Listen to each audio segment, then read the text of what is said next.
Ngayong umaga, nais ko pong makipag-usap sa inyo sa Aklat ng Roma. Paano mamuhay? Ang titulo po ng aking mensahe ngayon na natanggap ko sa Panginoon is Living in Accordance to the Word of God. Pamumuhay ayon sa salita ng Diyos. Amen? Paano tayo mamuhay ayon sa salita ng Diyos? Alam nyo, last week ba? This week. This is a lesson, actually itong mensahe ko a month ago. But I learned we all learn a vague lessons of being so complacent. Kami ay natuto sa linggong ito na ang pagiging kampante ay nagbibigay ng malaking disgrasya. Last Tuesday morning, nakita ko yung microwave wala sa lalagyan. Yung toaster andun sa ibabaw ng freezer. So, hindi ko inisip na nawawala. Sabi ko, baka kinuha ng mga teachers ginamit sa TLE. Baka nagluto sila. So, Tuesday, Wednesday, Thursday, magpapainit sana ako ng hamburger sa microwave. So, hinanap ko, ginamit nyo ba yung microwave? Tignan mo sa kwarto nga ng TLE kung doon, wala. Tinignan ko sa buong bahay, wala. Tinignan namin sa taas, wala. Nanakawan tayo na hindi natin alam. Malakas po ng loob na magnanakaw, pumasok siya dun sa kusina. Which plano ko sana, ililipat ko yung microwave doon sa loob para maluwang yung paglalagyan ng pagkain sa kusina ng kantin. Sabado ang schedule ko. Lunes ng gabi, kinuha na pala. Tuesday ng gabi, kinuha na pala. So, sabi ko, Pastor Mark, tignan mo yung CCTV, baka nakuha. Sabi ko, Lord, bakit? Masyado kayong kumpiyansado. You see, the world is not getting better. All around, especially in our area, alam na natin kung sino magnanakaw. Pati yung mga sampay nyo doon sa housing nananakaw, di ba? Kahit basa pa, ninanakaw, di ba? Yung taga-housing. So sabi ko, Lord, ang batang ito, ang pamilyang ito, ang unang mananampalataya sa lugar na ito. Sila ang unang pinagpala ng iglesia na ito. Pero bakit? Ito ang pangalawa, pangatlo na pala na pagnakaw nila dito sa Humphrey. Una yung hagdanan na galing state. Pangalawa yung tent na ginagamit sa DBBS. Alam nyo, dalawang pamilya lang magnanakaw dito. Hindi ko babanggitin, pero alam nyo na. Isa doon at isa dito. Dito, sa kanyan eh. So, nung ninakaw po yung tent ng hiniram namin sa DBBS, it worth 2,000, hiniram namin sa La Altra. Yung tent na malaki. Doon, nilagay namin doon. Kampante kami. Huwag mo nang tanggalin, Pastor Rex. Wala naman siguro magnanakaw. Kinabukasan na wala. Sister Hilda, nawala hiniram natin na tent. Naku, 2,000 yun. Babayaran natin yun sa La Altra. May lumapit sa amin na Sunday schooler. Mama Dang, alam ko kung sinong kumuha. Alam mo? Opo, nakita ko po. Binenta niya dito doon, 300. Tagalikod. Kinuha ko ang mic.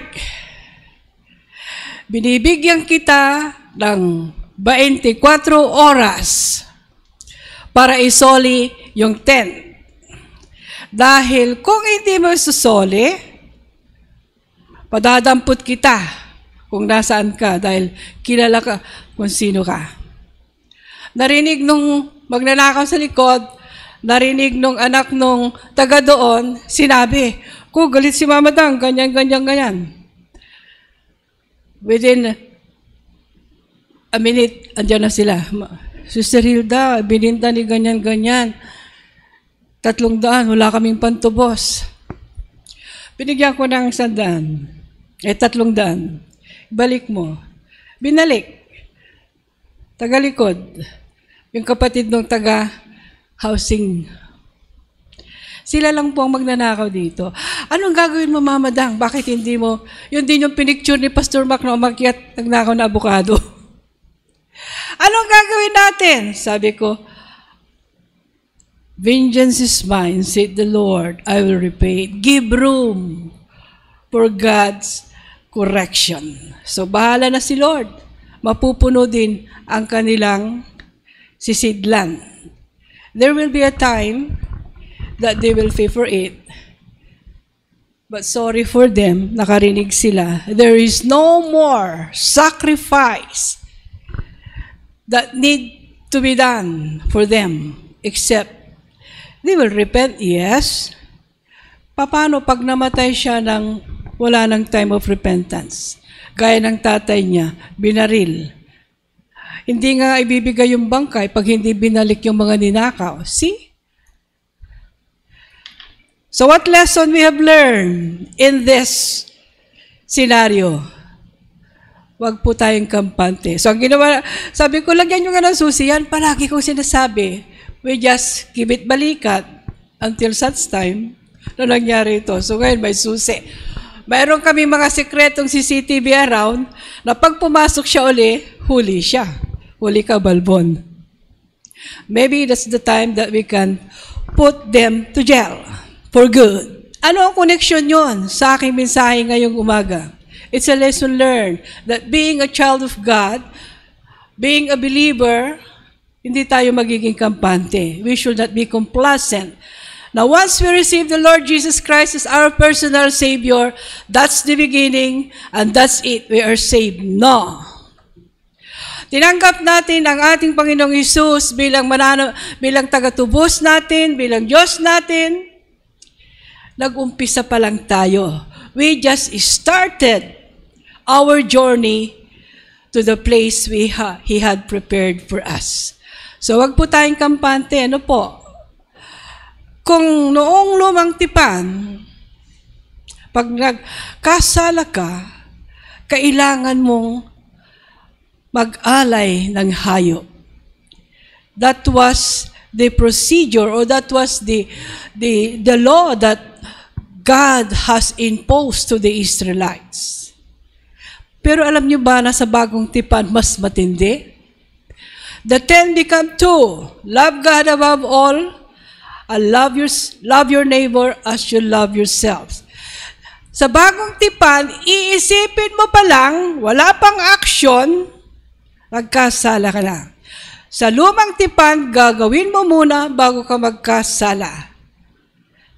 Sa lumang tipan yon, sa bagong tipan, inisip mo pa lang, wala pang aksyon, nagkasala ka na. Titignan mo lang ang babae, wow, sexy. Gaganunin mo lang with malicious eyes, malicious intention, nagkasala ka na. Nakita mo na nakalabas yung pera niya sa bulsa, mamaya, dudukutin ko. Hindi mo pa nagawa, wala pang gawa, pero nagkasala ka na. Ganon katindi. You know bakit ganon katindi sa bagong tipan? Because it took the blood of Christ for us to be redeemed and to live right. It took the blood of Christ. Have you watched the movie The Passion? Hindi ko po kayang panoorin. It broke my heart. With all the suffering that Jesus had undergone, na hindi dapat dahil wala siyang kasalanan, pero dinaanan niya yon para tayo maisalba. Because God the Father extended the forgiveness to us, His creation, in His own image. He saved us. He did not save the angels. He did not create hell for us. Hindi niya ginawa ang impyerno para sa atin. Yun ay para sa mga anghel ni Satanas na nagrebelde sa Diyos. Hell is for Satan and his fallen angels. Heaven is for us. If you choose to go to hell, that's your choice. But that is not your destiny. So destiny is a matter of choice. Amen? So pag-aralan natin ngayon, paano mabuhay ayon sa salita ng Diyos. Nung tinanggap natin si Jesus, nag-umpisa pa lang tayo. Nag-umpisa pa lang tayo na makilala siya. Alam natin namatay siya. Alam natin na ipako siya. Pag tinanggap natin tayo, pinatawad. Pero nag-umpisa pa lang doon ang ating pagkakilala. Nag-umpisa pa lang doon ang pagbuklod sa ating relasyon sa Kanya. Nag-umpisa pa lang doon. Naalagaan ang relasyon na ito. Ang pag-aasawa, ang adjustment daw, adjustment 2 months, 3 months. Hindi po. Pag nag-asawa ka, ang adjustment's lifetime. Lifetime adjustment. Kasi may mga ugaling lumalabas na hindi mo inaasahan. Amen? Akala mo ang bait-bait niya. Hindi makabasag pinggan. Yung pala, terrible. Di ba? So, ang adjustment period is lifetime. Pero dahil sa mag-asawa na may Diyos, 3 is not a crowd. If in a relationship, Jesus is in the middle of that relationship will last for a lifetime. Amen? So, paano mamuhay ayon sa salita ng Diyos? Basahin po natin sa liham ni Pablo sa taga-Roma. Ayan. Sa Romans chapter 12, verse 1 and 2. And so, brothers and sisters, sumusulat si Pablo sa mga mananampalataya, I plead with you to give your bodies to God. Bodies, hindi body, bodies. Ibig sabihin, buo. May kamay, may mata, may ilong. Kompleto. All the senses. Ako'y nakikiusap. Sabi niya rito, let them be a living sacrifice.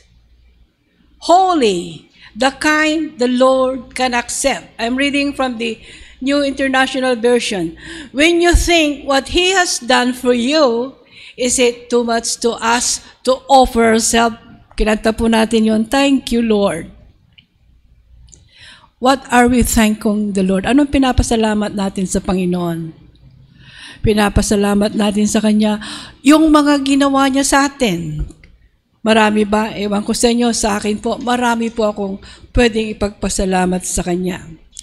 Verse 2, do not copy the behavior and custom of this world, but be a different person with a fresh newness in all you do, sa lahat ng ginagawa mo, and think sa iniisip mo, then you will learn from your own experience how His ways satisfy you safe and secured. So, ito sulat ni Pablo sa mga mananampalataya sa taga-Roma.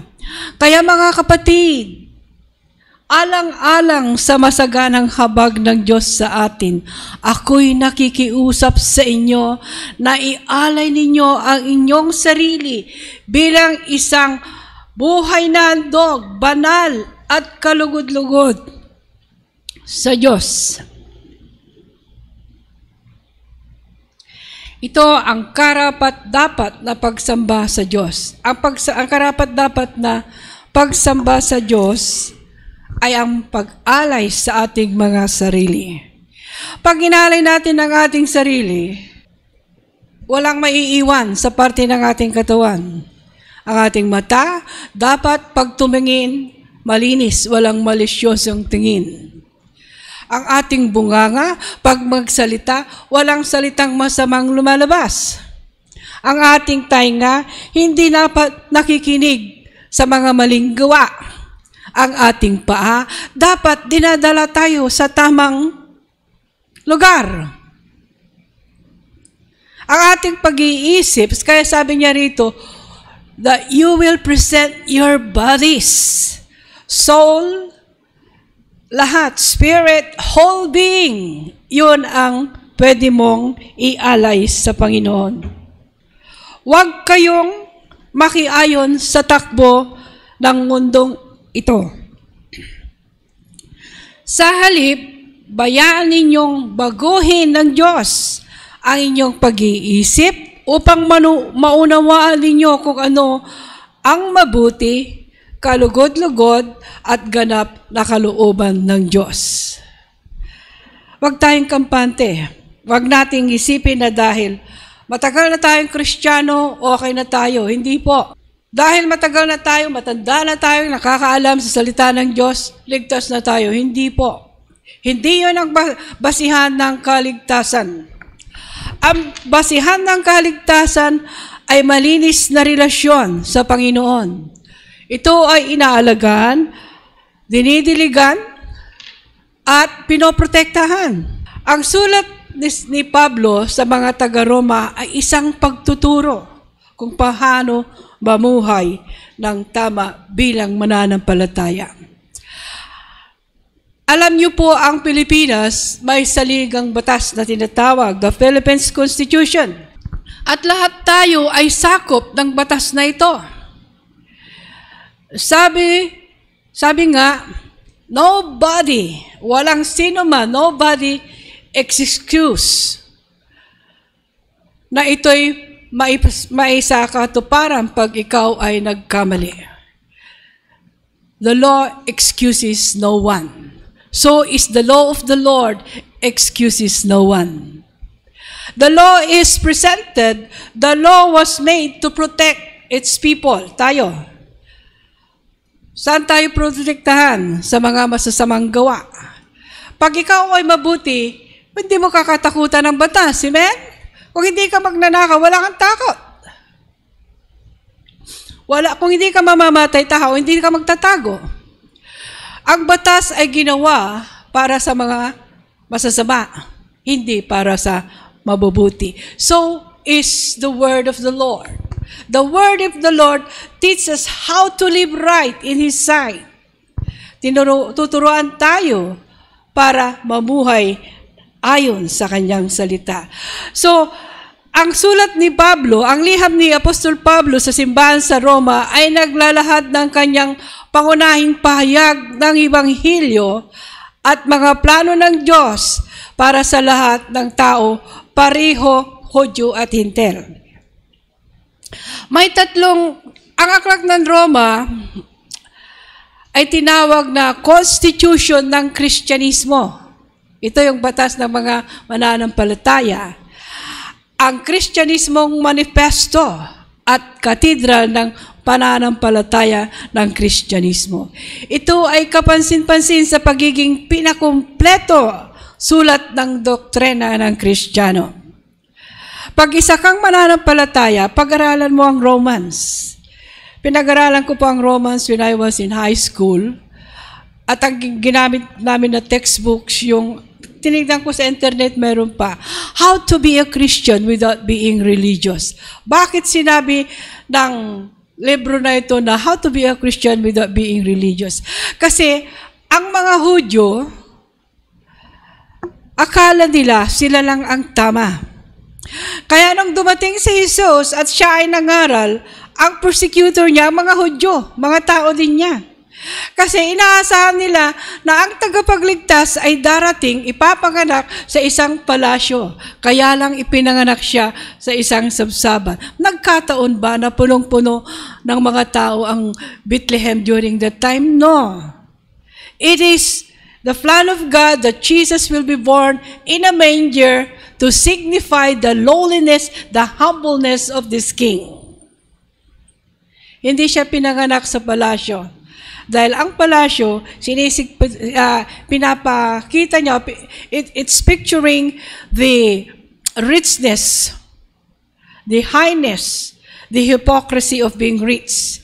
But Jesus represents the humbleness of being born in a manger. May tatlong layunin si Pablo sa pagsulat ng liham na ito. Una, upang ituro ang pangunahing doktrina. Alam niyo ba ang doktrina na inyong pinapaniwalaan? Basahin niyo po ang Romans. Upang ituro ang pangunahing doktrina ng kaligtasan, upang patibayin ang mga mananampalataya sa kanilang mga kaaway. Sino bang kaaway natin? Ang kaaway po natin ay maling katuruan. Ang kaaway natin ang maling impluensya ng mundong ito. Ang kaaway natin ay ang mga bagay na nakikita ng ating mata na hindi kaaya-aya sa harapan ng Diyos. Ang kaaway natin ay ang mga tuksong nakikita natin o lumalapit sa atin na hindi natin mapaglabanan kung hindi tayo matibay. Yun ang mga kaaway. Ang kaaway natin ay ang kaaway ng laman na ito. The lust of the flesh, the desire of this flesh, the desire of the eyes, that the world's influence us. Upang ipaliwanag ang kawalan ng pananampalataya ng mga Israelita at patunayan ang katapatan ng Diyos sa kanyang pakikitungo sa mga Israelitas. Alam niyo po, when the Israelites were taken out by Moses out of Egypt, God displayed His power. Ipinakilala ng Panginoon ang kanyang sarili na siya ang makapangyarihang Diyos. Hinati niya ang dagat, umulan ng pagkain mula sa langit. Nagbigay siya ng tubig sa isang bato na sumasama sa kanila kahit saan sila pumunta. Mayroon silang tabing sa init ng araw. Clouds during the day. Clouds of fire during the night that give them light. Mga kapatid, ang lahat na ito ay ipinakita ng Panginoon para makilala siya na siya ang makapangyarihang Diyos. Subalit, with all this stuff na ipinakita ng Diyos, sila pa rin ay hindi sumunod. Sila pa rin ay na-impluwensya sa mga nakapaligid sa kanila. Gumawa sila ng Diyos-Diyosan na kanilang sinasamba. These are our enemies. Ito ang dahilan kung bakit ipinaliwanag ni Pablo sa kanyang aklat upang tayo ay maturuan ng leksyon. At magbigay na praktikal na pagtuturo hinggil sa pamumuhay ng isang Kristiyano sa makamundong kakulitan ng kanyang panahon at sa kasalukuyang panahon natin. Ano ang kahinaan ng isang mananampalataya sa panahon natin?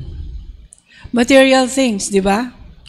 The desire to obtain material things. Pero ano ang sabi ng salita ng Diyos? Seek you first the kingdom of God and all His righteousness, and all these things shall be added unto you.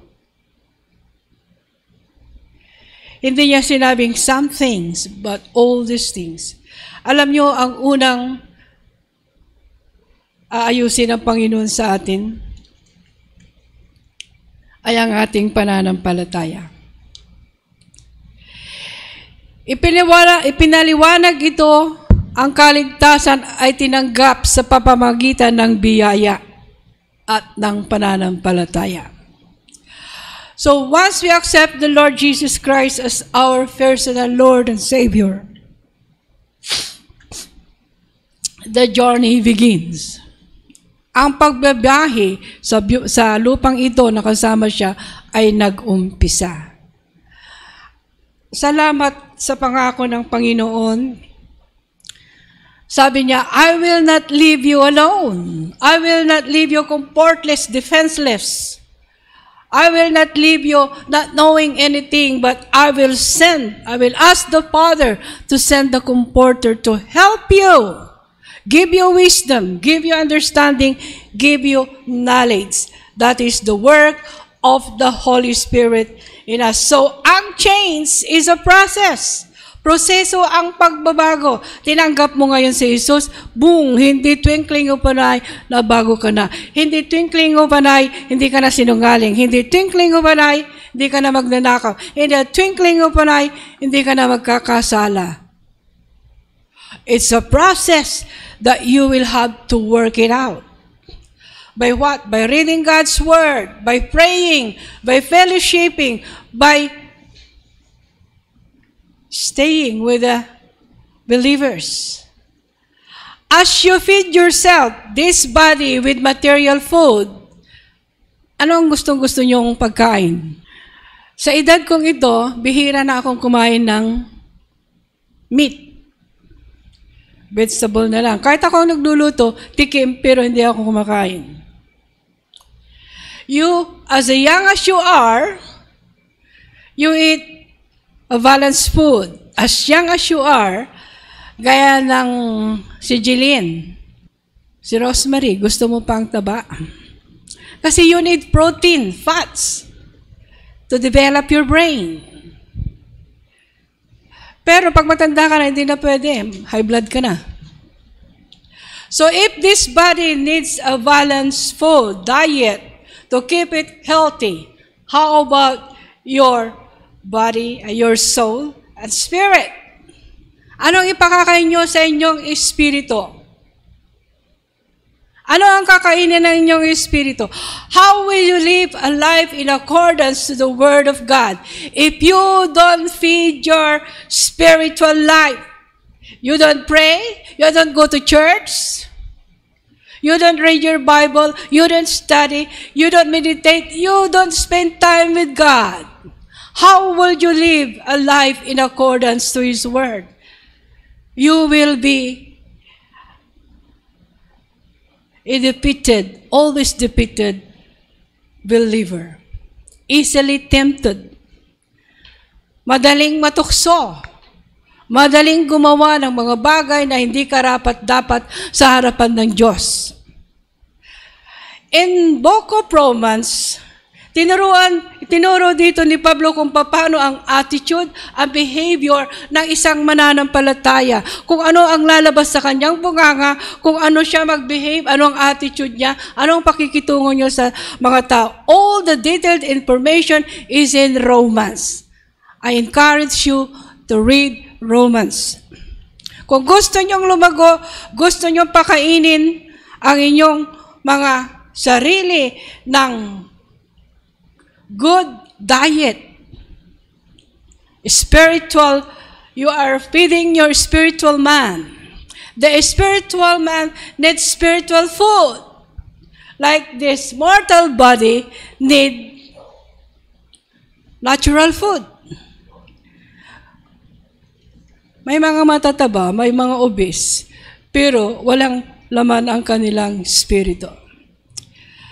As you feed your mortal body with the right food and diet to keep you strong and healthy, so is your soul and spirit to keep strong and healthy spiritually. Psalms 34:8. Oh, taste and see that the Lord is good. Blessed is the man that put his trust in Him. Oh, taste and see. Paano mo malalasap ang kabutihan ng Diyos?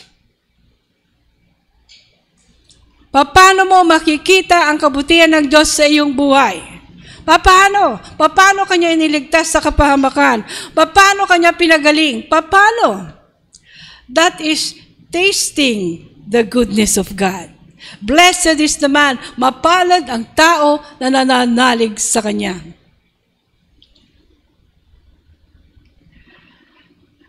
God's laws are pure, eternal, and just. They are more desirable than gold. They are sweeter than honey dripping from the honeycomb. They warn us from harm and give us success to those who obey Him. Ang hatol ni Yahweh ay dalisay. Sabi niya rito, magpatuloy ito magpakailanman.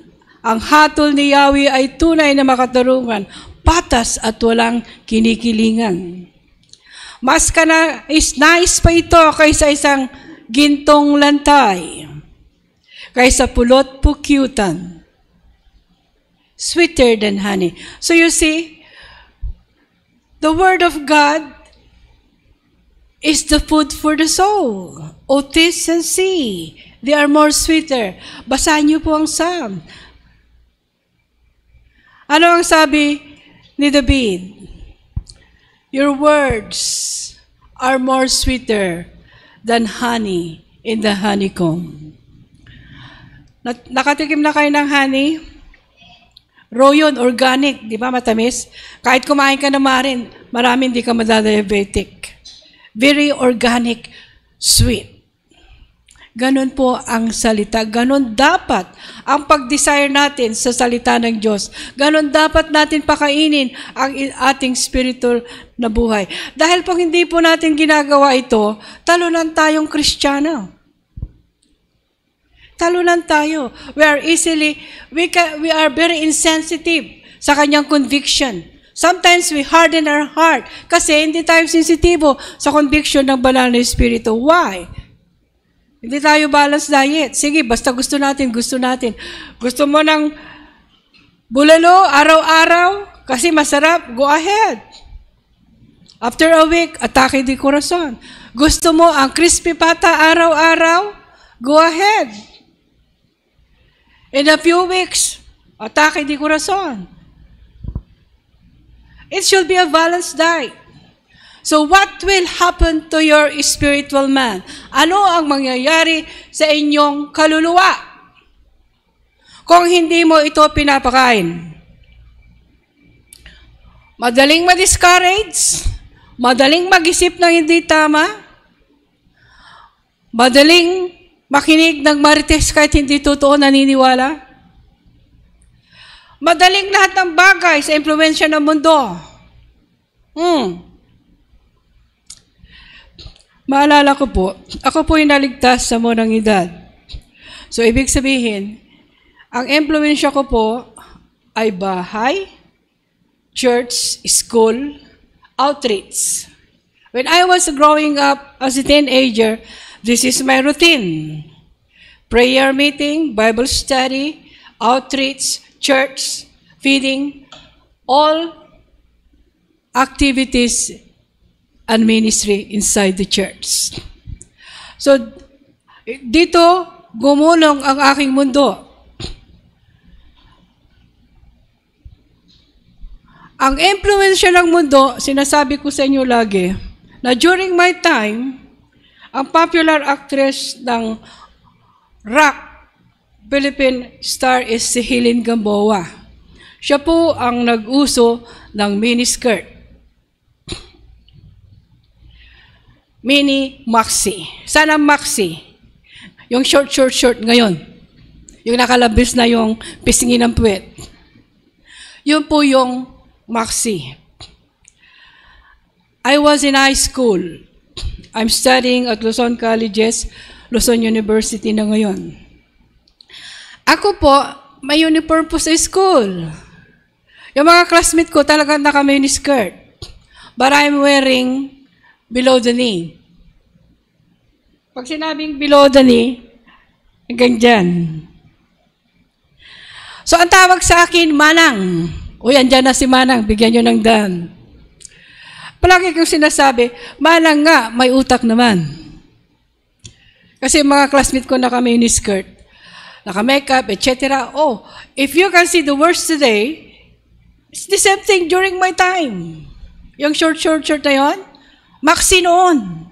Nakapalda, pero pag tuwad, kita na yung panty.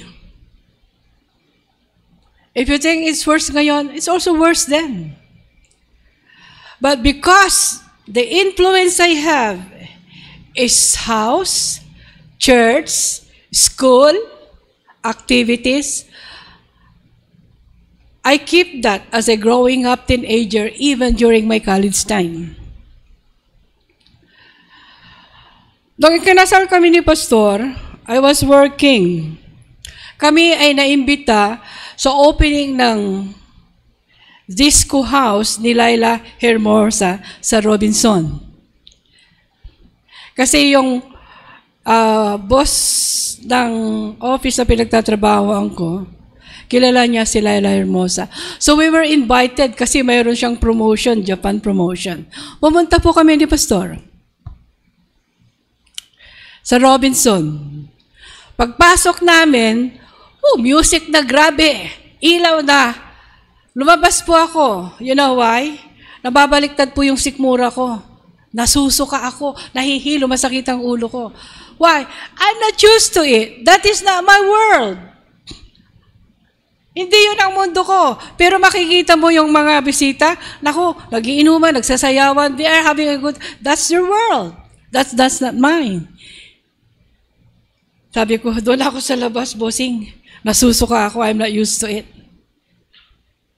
Alam niyo yung ilaw na gumigiling, music na gumigiling, nababaliktad ang sikmura ko. There's spirit that really turn your stomach upside down. Why? Because I am not used to it. So, show me your friend, I will tell you who you are. Ibig sabihin, let us watch the environment we have.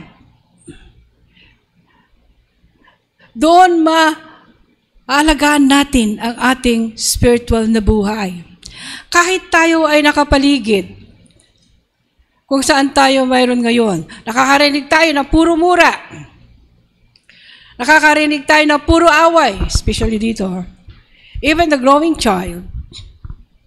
Kaya sabi ko sa inyo what kind of world, what kind of environment we have if these parents knows how to teach their children the way of the Lord. Kaya mapalad yung mga nanay na tinuturuan ng maayos ang kanilang mga anak. Kasi sa environment natin ngayon, in and out, very risky. Pag hindi natin alagaan ang ating sarili, kung hindi natin, if we will not feed ourselves with the Word of God in prayer, in reading, studying His Word, in fellowshipping, we'll be lost. Hindi natin inaalagaan ang ating pamumuhay ayon sa salita ng Diyos. Ang pagbabago sa inyong buhay hindi nagaganap sa minsang panahon. Lamang nang ikaw ay tumanggap, kundi araw-araw. Minuto, kailangan punuhin mo, isiksik mo sa iyong isip, sa iyong puso, sa iyong buong pagkatao, na ikaw ay anak ng Diyos at lumakad ka ayon sa Kanyang salita. Jesus Christ walked in the crowds. There are many temptations. Alalahanan natin si Jesus nung andito sa mundo tao. Hinubad niya ang Kanyang pagka-Diyos because He want to be like us. He want to understand the human capacity of temptation. The human capacity of being tempted. Did He succeed? Yes. Why? He spent much time in prayer. There was never a time that He don't talk to the Father. There was never a time that He will not spend hours, 3 o'clock till the morning, talking to the Father, and then afterward ministering. That's why His ministry followed by the apostle the same way. Kung nagawa ni Pablo, si Pablo na sumulat ng aklat ng Romans, kung nagawa niya maging mamuhay siya kagaya ni Kristo, tao rin si Pablo. Kung naging matagumpay siya sa kanyang pakikibaka at pakikilakad sa Panginoon, kaya din natin.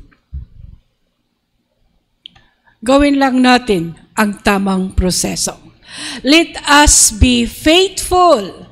Let us be truthful. Let us be honest. And let us spend time with the Lord always.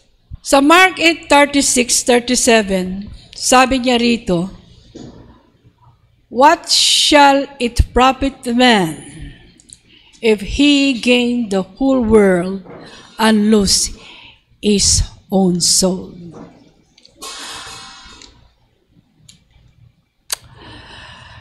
Ano ang mapapala ng isang tao, makamtan man niya ang buong mundo at mawawala niya ang kanyang kaluluwa? Ang buhay ng tao, sabi ko, mapalad ka pag you will be 100 years. I am 71, going 72. Sabi ko, pag 75, pasado na ako, pwede na ako umuwi. Alam mo ba kung saan ka pupunta? Pag nanonood ako ng mga documentaries, richest man in the world, alam nyo, hindi ako naiinggit. Naawa ko sa kanila. They spend their time and money accumulating everything that this world can give. Accumulating all the riches, everything that they can own, everything that this world can offer.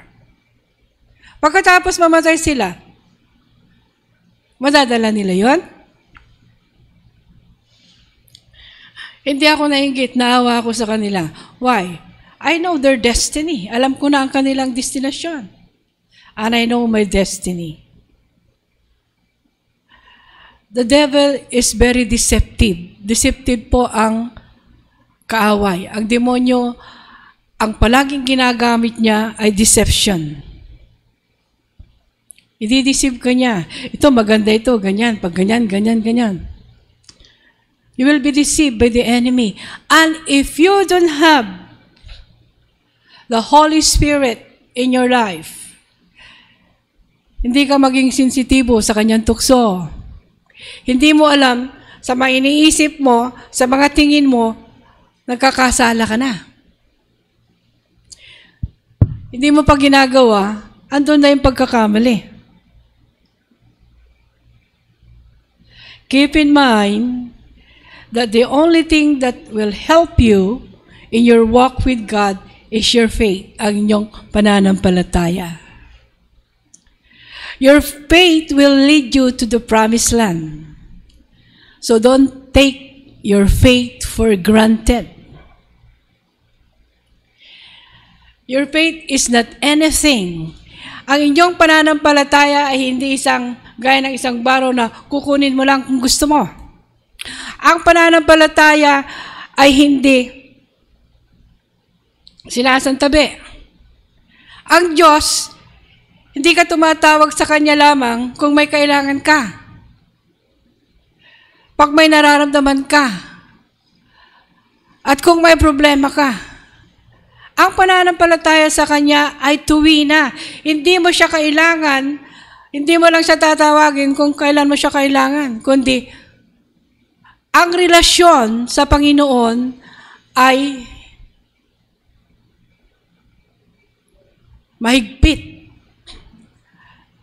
At doon, sa higpit ng relasyon mo sa Kanya, nabubuo yung pananampalataya na hindi ma-rattle, ma-shake, kahit na intensity 7 or 8. Because your faith is established in the solid rock, and that is Jesus. So don't take your faith for granted. Your faith, ang iyong pananampalataya, ang pwede lang matibay, matatag sa oras ng pagsubok sa inyong buhay. Sister Lorena is still standing because her faith in the Lord is never shaken, never rattled. Kahit may nararamdaman siya, praise the Lord. I trust you, Lord.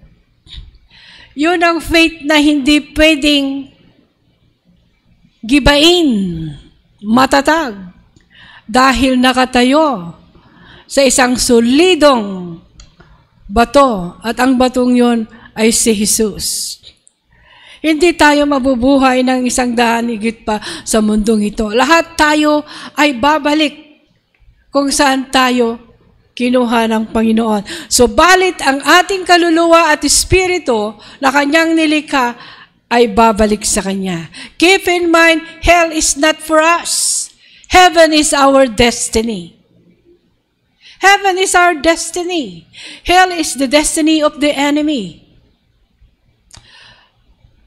But you choose your destiny. Kayo ang pipili ng inyong destinasyon. God give us that free will choice. Destiny is a matter of choice. So don't let the things that influence you in this world will not lead you to your destiny in heaven. Huwag kayong patukso kung anuman ang pwedeng ibigay ng mundong ito. Dahil kung patuloy niyong sasaliksikin ang salita ng Diyos, lahat ng bagay na inyong minimithi sa inyong puso ay ibibigay ni Jesus. Seek you first the kingdom of God, and all these things shall be added unto you. Walk the way Jesus walked. Talk the way Jesus talked. Behave the way Jesus behaved. Even as a 12 years old child, he knows already what he wanted. He knows already what to do. Tayo, matanda na tayo, hindi pa natin alam. What a shame. The Apostle Paul gave us the detailed ways how to take care of our salvation, and to keep our faith ablaze all the time in his letters to the Romans. He wrote them with all his heart and experience. He never shared anything that he was not able to set his foot on. He knows them all by heart and experience, and he succeeded and was victorious all the way because he took care of his salvation and faith to God. Truly, what can separate us from the love of God? Siya ang nagsabi nun. Ano ang pwedeng magpahiwalay sa atin sa pag-ibig ng Diyos kung tayo ay nakakilala sa Kanyang pag-ibig? Kung tayo ay yakap ng Kanyang pag-ibig, ano ba ang pwedeng maghiwalay sa atin sa Kanya? Tayo lang. Sabi niya, problema ba? Naranasan ni Pablo ang problema. Binato nga siya. Hanggang siya ay nasa bingit ng kamatayan. At yun ang panahon na siya ay nadala sa ikatlong langit. Binato po siya dahil siya po ay nangangaral ng salita ng Diyos. He was taken to the third heaven.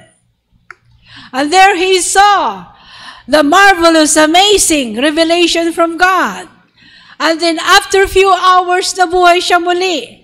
But everything that he had seen in heaven, hindi niya pwedeng sabihin kasi no words can express or can describe the glorious heaven.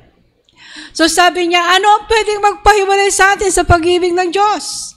Problema, kasalatan, anumang katindihang pagsubok, basahin niyo po, what can separate us from the love of God? Tayo lang. Kung bumitaw tayo, tayo lang ang pwedeng humiwalay sa Panginoon. Dahil hawak niya tayo.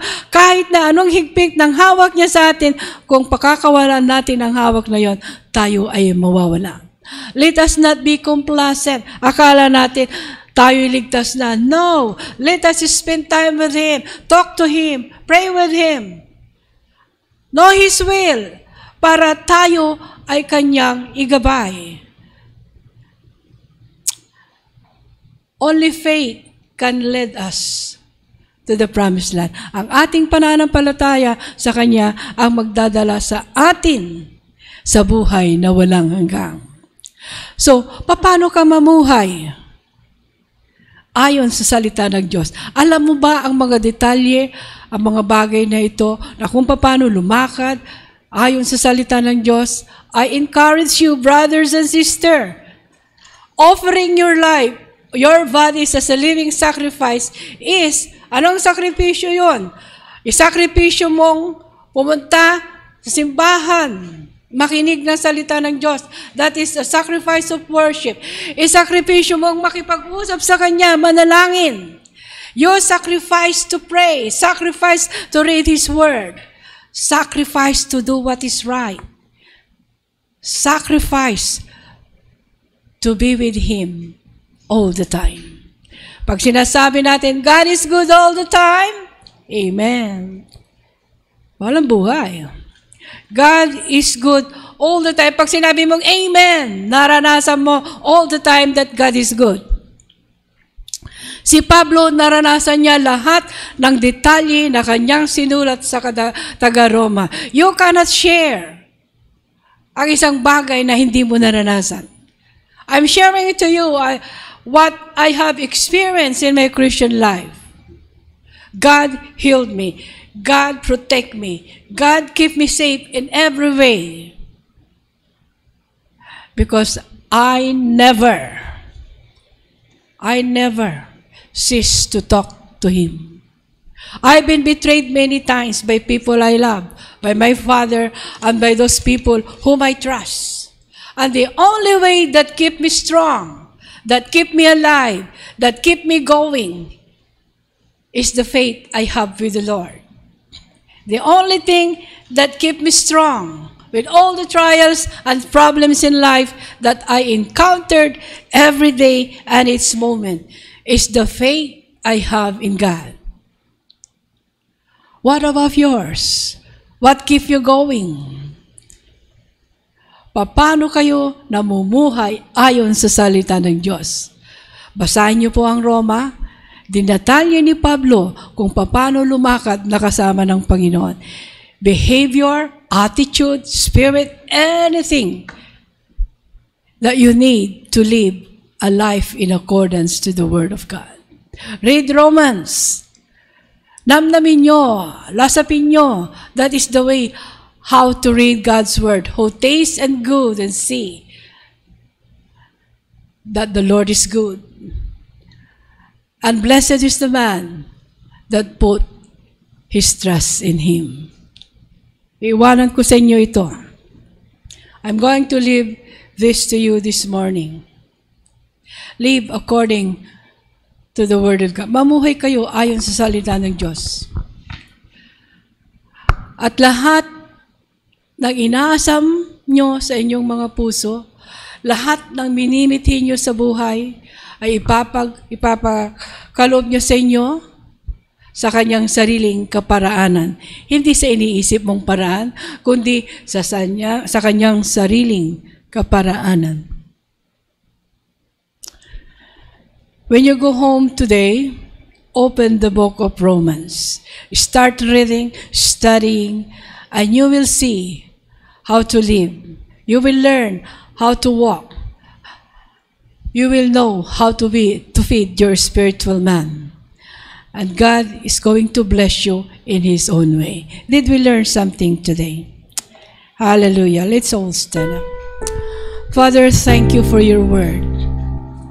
Tunay nga, Panginoon, na ang iyong mga salita ang nagbibigay buhay, pag-asa sa amin.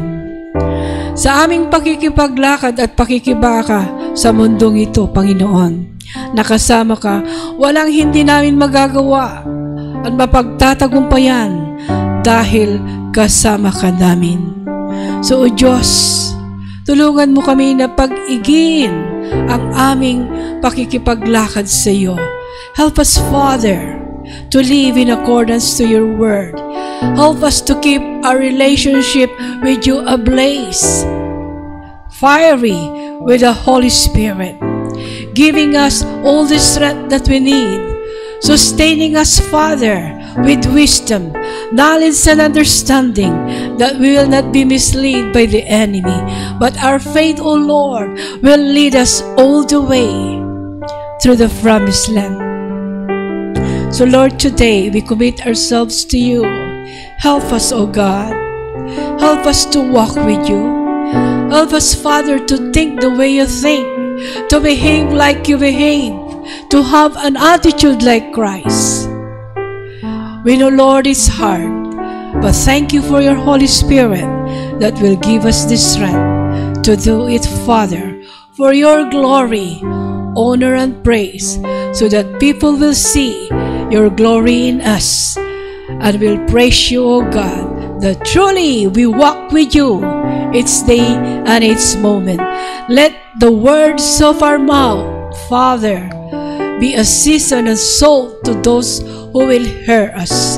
So, Lord, we commit everything into your hand. This we pray in the mighty name of Jesus, as we give him all the praises, all the glory, and all the honor in Jesus' name. Amen.